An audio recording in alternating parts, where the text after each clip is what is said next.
Owen, tell me something. Truman, did you know that the Browns got an A+ on their draft grade? Dahm, that's true. From Mel Kiper. From Mel Kiper. That was what that was. Welcome, everybody, back to another episode of Dahm. That's true. Of course, I'm your host of the most true Steam Machine, Steen. As always, I'm joined by the bomb. Dun, dun, dun, dun, dun, dun, dun, dun. Owen Dahm. Nice. That's a classic. It is a classic. You know that I learned this. Yeah, what did you learn? When did they first play that draft sound? Oh, I think we must have learned it from the same either TikTok or YouTube video. When ESPN first started televising the draft. No, I learned it. No, it wasn't when they first televised it. Oh, really? I learned it from my coworker who Could have sworn.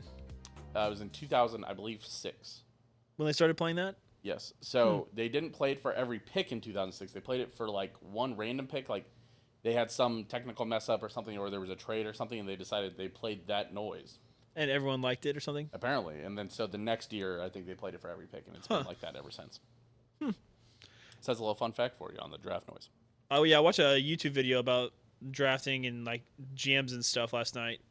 And apparently ESPN, was when they were small, asked the NFL if they could televise the draft in, like, 1982 or something. Yes. And the ESPN was like, what? Why? Or no, the NFL was like, what? Why? And they were like, oh, I don't know. Yeah. Yeah, I did see that video that you're talking about. The one, it's like a guy, he's, like, got a red beard, and he's like, he kind of talks real slow like this, but methodical.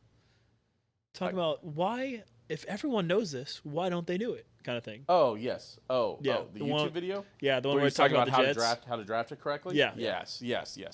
I've been watching that guy's videos for about a year now. It's pretty good. They're all very good. He's got he's got one about like the how to fix college football and a lot of other things. Pretty good. But yeah. Or he talked about how like if you should specialize in a sport or if your kid should play a bunch of sports. It was like a different like the difference. Well, here, quick synopsis. That sounds interesting. Did he say that you should just play all of them? No, is that because yes, you should play all of them. Up until high school. Because if focusing on one sport was the correct answer and turned everybody into a savant, then where are all the savants? And there's not a bunch of savants like there should be if focusing made you a savant. You know, I had this thought the other day, right before we get into the last thing I'll say before we get into our main title content. No. But I was thinking like, basically every player who's in a pro league has that, here's what he was doing in high school. And it shows him like shot putting or running track or dunking in basketball. Right. Like basically you should try to be an athlete at all sports. And if you're athletic enough, you'll get to choose one and then you can go to college or pro in that sport. Right. It was like, the example of the prodigy was like Luka Doncic was a prodigy. Right, because he was playing in the pro league at 17. He was a savant. But like Roger Federer, like his mom was like a tennis pro, and his dad was just like a normal guy, and like, but he played a bunch of sports and just never stopped playing sports and all this stuff, and then like they resisted him playing tennis for a long time, and then eventually they let him play tennis, and then he was like awesome at it. Yeah. So, yeah, that's weird. It's very interesting. But welcome everybody back to another episode of Dahm. That's true. We appreciate you for being here. If you're here watching on YouTube, make sure to like, comment, subscribe. Comment what sports you played in high school. Comment your favorite draft pick. Sure. Yeah, maybe that one. Sorry. Yeah, I guess we're not totally. And the sport you played in high school. Yeah, comment your favorite draft pick. Unfortunately, nobody commented on the last YouTube video, so you do not owe anybody $1. Actually, honestly, our video did not hit the algorithm well. It was like a 10 out of 10. Which like YouTube like rates based on performance, like your video of like out of 10, how'd they do? Like 1 to 10 like is like the best. Is like this is the top video out of the last 10 videos, and this video was 10 out of 10. Like it was out of performance wise, it was in the bottom 10 videos of what I do. So not great, but you know it's all right. We still appreciate you for being here. We appreciate you liking, commenting, subscribing if you're there on YouTube. We appreciate if you're on Spotify, if you would follow and rate us 5 stars. If you can also comment there on Spotify if you'd like. We also appreciate our patrons over at patreon.com/overdisaster. Shout out Joe, Aaron, Skylar, Dylan, Ozzy, and Mailbox Kansas City, which is currently open in the Iron District. That was odd, wasn't it? Truman's cat has fucking dementia, man. My cat came down here, looked like she was going to the litter box, turned around, went halfway up the stairs, turned back around, came back down here, got halfway to the litter box again, and then turned around, meowed, and then walked over to the stairs and then went up the stairs. Truman's cat has fucking dementia, man. All right, hey.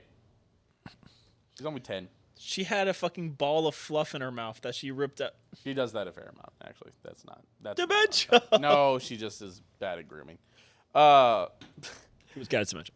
So thank you to the patrons over there at patreon.com/overdisaster. Thank you for all the people who are liking, commenting, subscribing. We and love all you. the people that are rating and giving us 5 stars. And anybody who's just here, we appreciate you. Yep. All right, so let's get into the Chiefs. Do you not want to brag first? Well, I'm going to brag right here. Oh, okay. Let's get into the Chiefs draft picks. Owen, $5. 5 smackaroos. I already sent it to you. I already sent it to you. You would get this hand gesture if you'd seen Sinners. I have already sent. Yeah, I've seen that scene. Yeah, I know. It's on. Everyone's seen It's that on scene. social medias. It's a funny hand gesture. And then there's a. Maybe. I've seen the scene. But it was on TikTok. God damn it. Yes, Owen owed me $5. I picked Josh Simmons correctly. I can't believe that. That was every now and again. It happened last year too, where it became pretty obvious that it's like, oh, this is going to happen. the Chiefs are probably going to draft Xavier Worthy. It was like, really? It was like, probably. I was like, no way. And they're like, they might trade up to go get him, or they might do this, they might do that, all this stuff. And then it kind of just dropped. And then he just dropped right to us. And the same thing happened with Josh Simmons. We were, I think, worried that he wasn't going to get to us. I think on the day of, I was like, I want Josh Simmons, but I think he's like, a lot of mock drafts felt like he had him in the top 20. I was like, I think we're screwed. Once it got to pick 25, I was like, oh. It's like, oh, it's going to happen. Yeah, that board just started to break right. You're like, and then the Eagles traded in front of us, and I was like, but they already took at the end. I was like, it's not going to happen. Well, I didn't want Josh Connerly from Oregon. It just didn't. I just didn't jump off the page. Yeah, and then when the Eagles took that linebacker, I was like, it's going to be Josh Simmons. Yeah. And then there's a lady in the bar that really, really wanted Luther Burden and was not happy. Yeah, I'm a Mizzou fan, Yeah. But yeah, I remember we were sitting at the bar. We got shout out Allison. We saw Allison. Shout out Allison. Allison came and watched some of the draft with us, and her friend, very nice, Erica. But we were sitting there watching the draft, and Allison had left. It was just me and Owen. Allison and her friend had left. It was just me and Owen. Erica, sorry. We were sitting there watching it, and we're like, damn.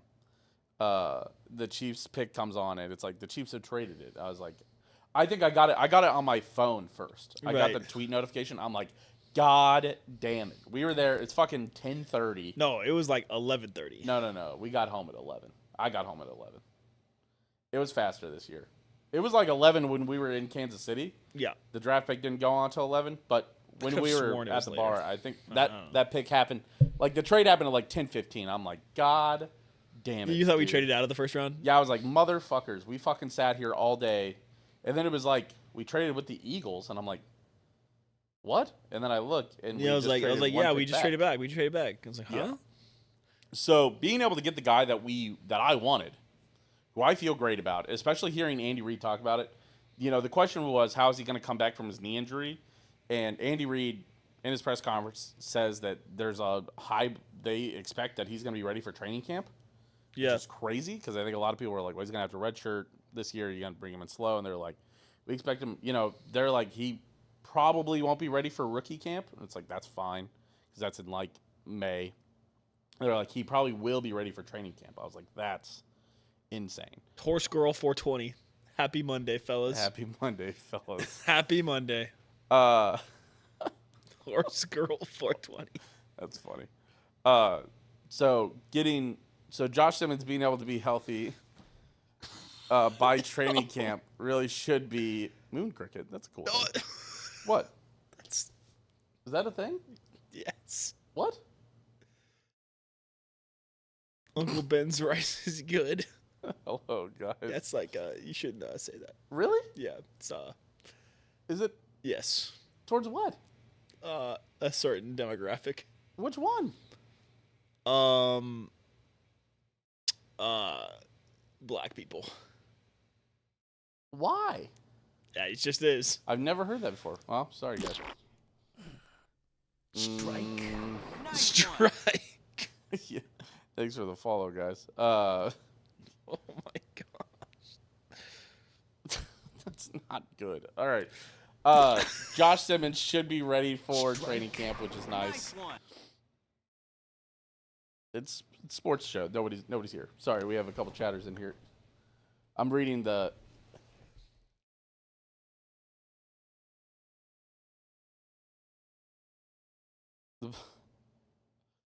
You guys be cool. Be fine. The bald teacher. Yeah, they really hate Vincent. Yeah, more. Sorry, these guys. For listeners who aren't always just get it over Twitch, with. it's we have to normally ban these guys every week, but we let them hang out. We let them hang out till they say bad stuff. He's weird. Okay. Josh Simmons though. Josh Simmons should be ready for training camp. Chiefs got to randomly get just a 500, just a fifth round pick. Yeah, that was nice. Which was nice. That like we were gonna pick the guy anyways, but they were they got an extra fifth round pick anyways, which was nice. And then I think Josh Simmons, he's either gonna be your left tackle or right tackle in the future. I think he's the left tackle personally. But yeah, I mean, I think the leash on all of the left tackles is going to be very, very short. That as it should be. And Josh Simmons, like we said, I don't think he's going to be ready. He probably won't start till like game 5. But it'll be a learning process for him, and it's just going to be he's kind of just a luxury. Yeah.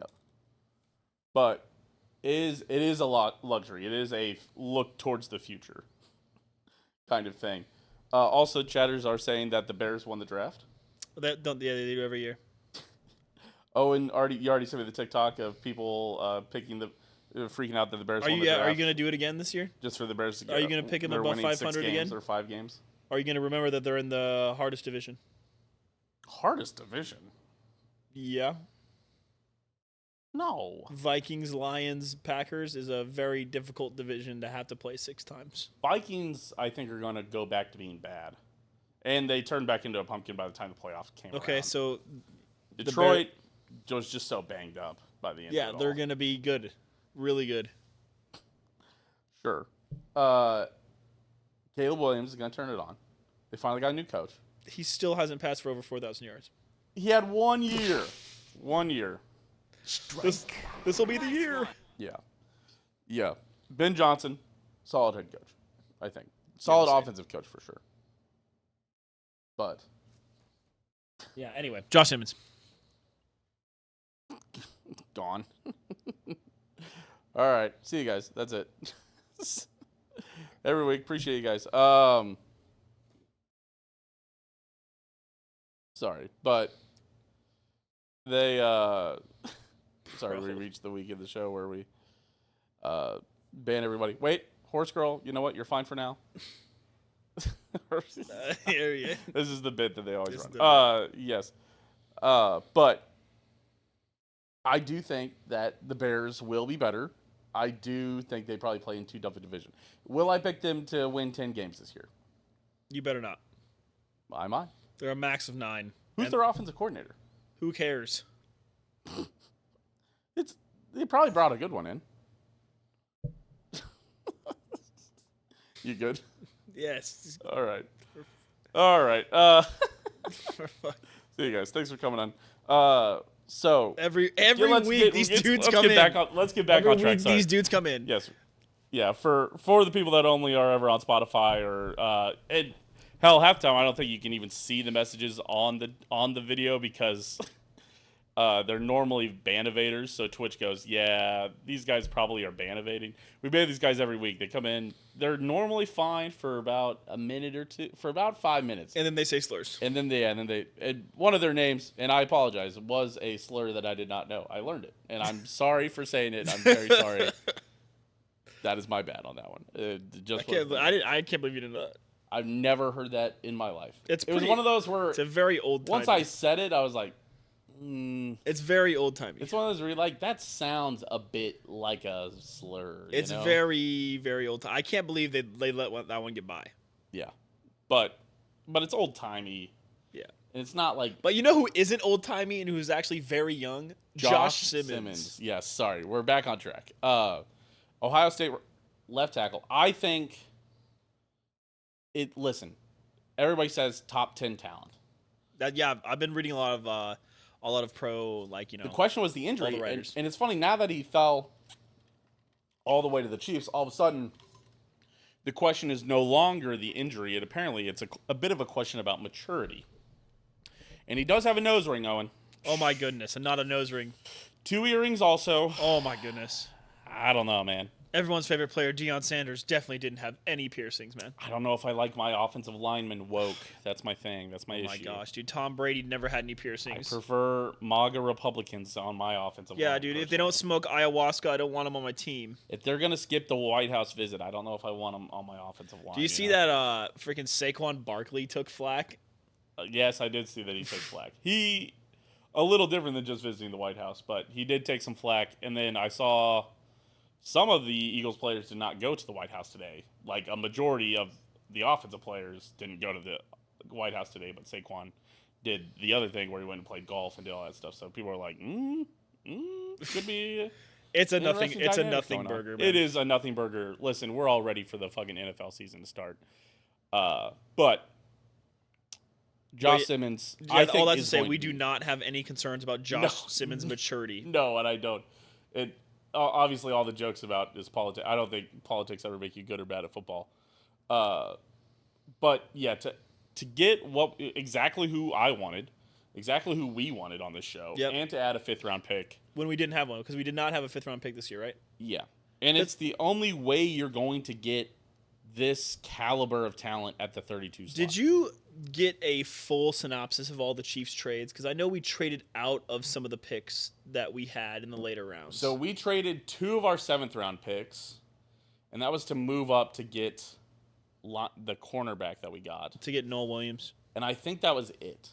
Okay, because I know we had a 6th, but then we only had one. No, we didn't have any 6th. Oh, we didn't have any. That was the one we didn't have any. We had 1, 2, 3, 3, 4, 7, 7, 7. Right. Okay, we traded 2 7ths to get to that 5th. No, we traded the 1st to get our 5th. And then we traded up to go get our cornerback in the 3rd round instead of waiting until the end of the 3rd round. So we had the beginning of the 3rd round pick, and then we had the end of the 3rd round pick. I think we traded our 2 7ths to move up in that 3rd round. Oh, okay. Well, I'm just kicking the shit out of this mic. That was to go get our guy. Okay, cool.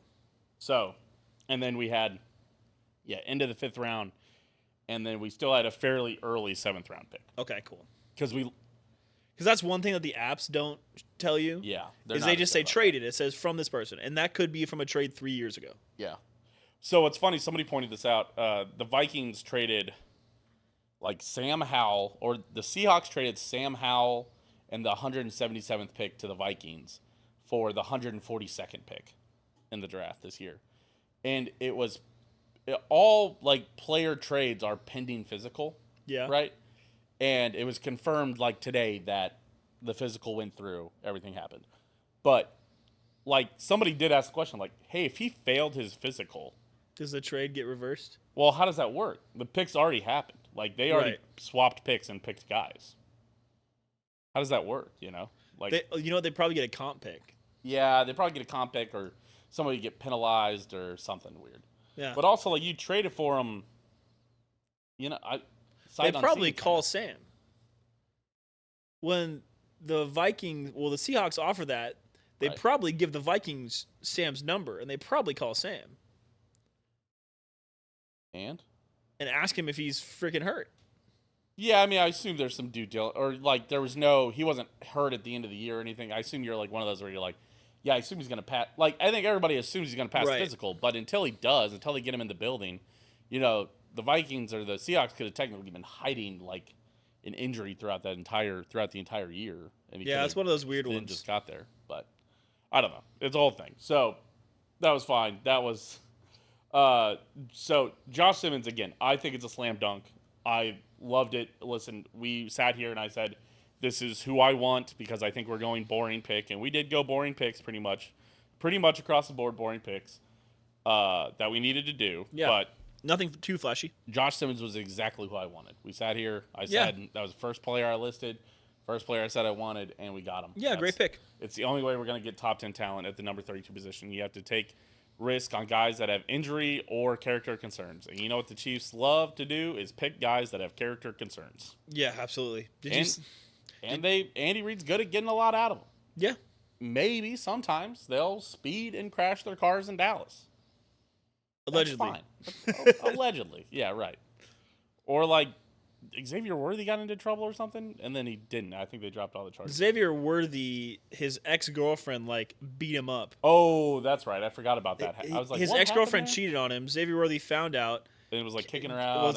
Said, get out of my house. And then she got violent and was hitting him and stuff. Yanked out some of his dreads and gave him a black eye. Yeah. And then hit herself to get bruises on herself. And then called the cops, and Xavier Worthy went to jail. And then he was yeah, she lied. And they're okay. I'm gonna add a big fat allegedly across the board on this one just in case. Not that I ever expect that anybody's gonna sue us for what we're saying. Yeah, but yeah, there was a lot of just in case. He got all charges dropped. Yeah. So. All right, looking into our second round pick, we picked Omar Norman-Lott. Owen. Mm-hmm. Future trivia question. Yep. It's college. Oh, was this Washington State? Nope. Omar Norman is Orange? Yes. Was it Tennessee? It was Tennessee. Yes. Okay. UT. A great defensive tackle, pass rusher. A lot of people saying went too early. A bit of a stretch. It's the lowest graded pick out of all the Chiefs picks that I've seen. A lot of B minuses, C pluses. Oh, cool. You know what I care about? I know. Yeah, I remember terrible grade Trey Smith. So I remember terrible grade C minus, C plus Patrick Mahomes. I remember terrible grade Justin Houston. I don't remember. You don't remember that. No way you were reading about draft grades when you were 10. And you don't know that. Houston. Also, Justin Houston was a third or fourth round linebacker, I thought. Yeah, that's why he was low grade. As you're going to see, the people that are in our third and fourth round, high grades on them. So yeah, but that's Brett Veach cooking zone. Yeah, he's a little small. Yeah. He's under 300 pounds. He's 5'11", 5'10". Yeah, but tall. Some would say, dude, 5'11", 5'10". I mean, tall. All that weight stuff though, that doesn't fucking matter. I mean, because they get the training camp and the dietitians are you need to eat 4,000 calories. And then they do the Turk Wharton thing and get an omelet with 12 eggs. Yeah. It's kind of have you seen the pictures of Felix Uzama when he was 18? Yeah. Versus now, it's versus when he just leaving K-State. Right. Yeah. I don't care about weight because in college, the nutritionists are so good, but the cafeteria doesn't have the funding. Now it's a multi-million-dollar organization. Right. He is Omar Norman-Lott, though, a great pass rushing defensive tackle. Yep. Other concern, he was like a rotational player, kind of, even he's not an every down defensive tackle. That's fine. Which is fine. The Chiefs don't really need a starter on the D line. They need a rotation guy. We have Mike Pennell. We have, oh my gosh, the guy that you sent me, that crazy nostrils. You sent me the picture. And the video paused at such a weird point. That I don't remember. He looked crazy. I'm trying to think of the other defensive, because I saw somebody break down the defensive line depth chart. It's honestly pretty good. It wasn't Dana, was it? No, it is. Oh my gosh, Jerry Tillery. Oh yeah. So it's starting defensive tackles: Chris Jones, Jerry Tillery. Defensive ends: Omenihu and Karlaftis. Then the next rotation is Pennell, and I think it's Omar Norman-Lott. Yep, and Felix. Defensive ends would have been Dana. I think they put Herring on that one. Or no, they had somebody else. Oh, they had Ashton Gilotte, who we'll talk about here in a second, and then they had Felix and Malik Herring. Is this Felix's last year? No, this is his third year, but you have to pick up the option by the end of this year. If he does not go, we probably won't pick up his option, and he probably won't play anywhere. Yeah, that would be a bad sign. Ugh. So Omar Norman-Lott is in that second. He's in that second group, and that's fine. That should be good. That's a good defensive line group, I feel like. We're also, our top 5 that we're going to do is our top 5 positions we feel the best at for the Chiefs. But right. Well, yeah, the Chiefs D-line is just kind of, we know what it's going to be. So they didn't really need anybody. Yeah, but they did add another defensive lineman at the beginning of the third round. Ashton, man, so it's either Gillette or Gillette. I think it's Gilotte. Gilotte? I think it's Really? Gilotte. Comment how to say his name. I'll just look it up. I'm pretty sure it's Gilotte. Gilotte? Yeah. Ashton Gilotte. Speaking of Jalopy, he has a great motor. Okay. Oh, People talked about how he had a great motor. Jalopies don't have great motors. They used to, at the time when they came out, they did. He's also, I believe, a little undersized. Has a lot of good moves. He's friends with George Karlaftis. He was training with him in the offseason. So, listen, if George Karlaftis approves of him, that's pretty good for me. It just makes that D-line group overall better. Again, like we were talking about, it's a pretty good rotation now of some young, some cheap, some expensive, some old talent. It's like, it's funny. It is. Gilotte, there you go. Owen's got it. He's just all right. Dude, I've got it. Yo, chill out, dog. Yo, Fucking Google InView YouTube. Hey, shoot that guy. That's how I feel about you. But Ashton Gilotte, again, good moves. A little undersized. Why do you haven't listened to his linebacker? Edge. I think he was an edge. Oh, okay. I was reading from an article when I was writing it down. But defensive end. He'll be a defensive end. So Okay. it's just, I think he was an edge, but technically an edge is a Right, linebacker. Kind of, he's a 3-4 linebacker. Okay. But he'll be a 4-3 edge. Gotcha. Or defensive end. So, but that means that he is a little undersized for playing the 4-3 end spot. So, but. How tall is he? A little short. Whatever we do, let's not look him up on Google. I think he's got pretty good athletic stats on everything else, but just not his height and weight again. But that's fine. He is 6'3", but he's 276. So he's a little light for DN, but he's tall, so who cares? Yeah, and I think he doesn't have great bend. He's not super bendy. It's coachable. But they say that I think they said the same thing about George Karlaftis, is that George Karlaftis didn't have great bend. But he had high motor and he's strong, so that's perfect. It's perfect that he's learning from the same coach that George Karlaftis is, and that he's going to be on the same team as George Karlaftis. So yeah, I'll take it. Moving on to our other third-round pick, the guy that we traded up to go get, Nohl Williams. Owen, what do you know about Nohl Williams? A lot of people are saying that this is like the steal of the draft. That is one of the steals of the draft. I know. Yeah. We're gonna talk about the next guy's Cal? also a steal of the draft. Cal, right? Yes. Okay. He led, or at least tied for the lead of interceptions in FPS last year. I saw he had a crazy one-handed pick. Did he? Yeah. I've not watched his tape a ton. It's pretty fun. Yeah? I would recommend you go watch it. Okay. Athletic, contested catches, reading the play. But the one-handed pick is it's crazy. It's like over his it's like awesome. that fucking man who had that insane pick against us. Was it Buffalo this year? I think it was either the Bengals, right? Oh, it was the Bengals. That's right. Yeah, and it was because we had the perfect pass to Rasheed Rice, and then the next one, it got picked on an insane pick. I think it was Cam Taylor-Britt. Yeah. Yeah. But yeah, no, that was the Bengals. That was crazy. Yeah, but yeah, Nohl Williams looks great. Yeah. So a little slower, but he is sticky. He's sticky, and I think he's long. Just how Steve Spagnuolo likes him. I don't care if he's slower because we're not going to need him to be fast because we have Trent McDuffie. He's going to be on the fast guy. Yeah, right. He's probably going to play the outside position, so he's not going to play the slot. So he'll probably be all right. Yeah, and it allows Trent McDuffie to move into the slot. We also picked up, was it Christian Fulton? No, it's like Fillion or something like that. Was it the Felton from? It wasn't Felton from Chargers.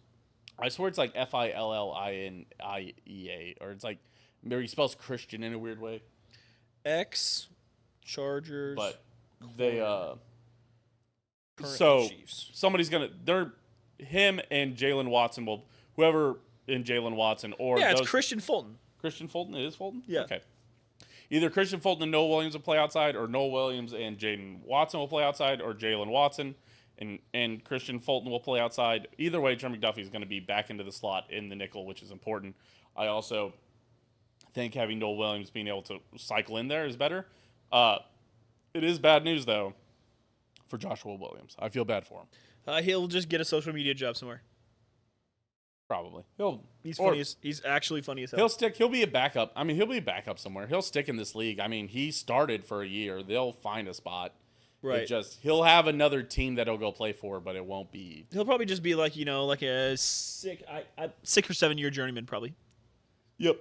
He'll make more money than we'll ever make in our life, probably. He's what I call part of the 99.95%. Because the 99.9 doesn't just get you on a practice squad. But the 0.5 gets you to be in the NFL, and then you need to be at the 7 or the 8 to be like a mainstay on a roster. Yeah.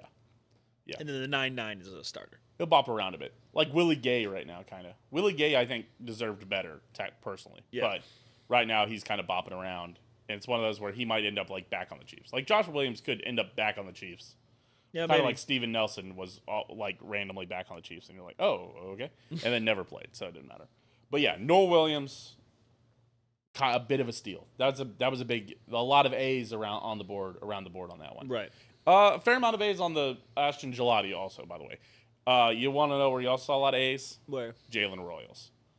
That's like everybody was like, damn, Brett Veach got his fastball back. Like whenever he picked Nohl Williams and then picked Jalen Royals. That's the comments I saw a lot were like, oh, Brett Veach he did it again. Like he cooked. Jalen Royals, a lot of people had like a late second round, early third round grade. Interesting. Like there's some guys I was saying where they're like, yeah, I did a lot of mocks, and a lot of my mocks had us grabbing Jalen Royals at the end of the second round. So is this just one of those guys where like the Chiefs just look up at their board and go, oh, like he's still there? Yeah. Everybody's like, I don't know why they let this guy. It is this year's. I don't know why they let this guy fall to the Chiefs. And that's exactly what they did. So they got Jalen Royals in the fourth round, like towards the end of the fourth round. And again, people thought he was going to go towards the end of the second, early third round. Wasn't he like at Utah State? Yes, Utah State.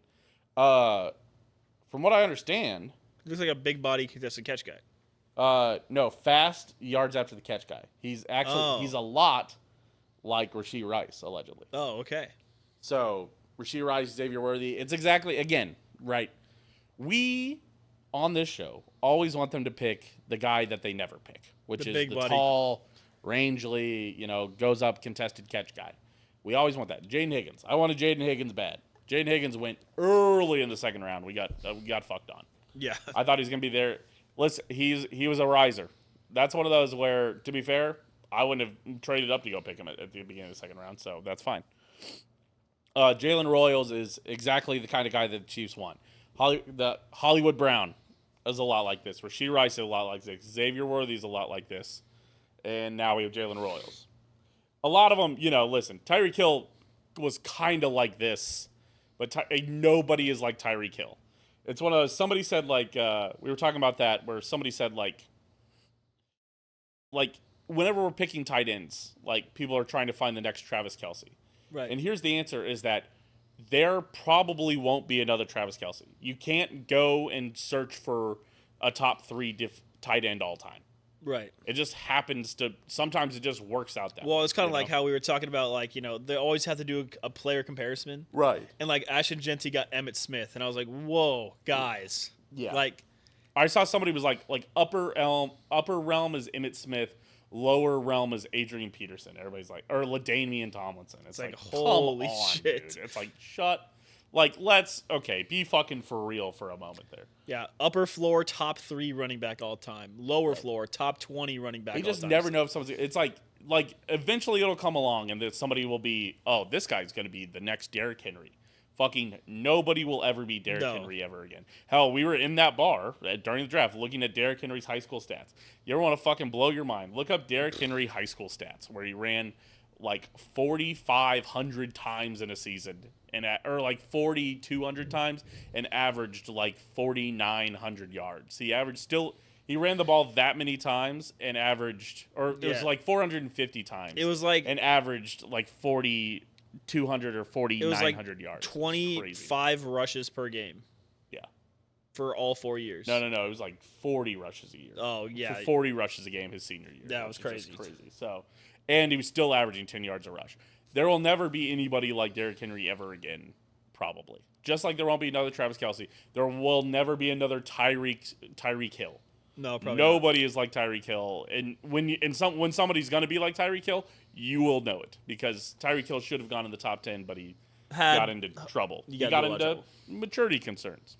So he dropped. The Chiefs picked him.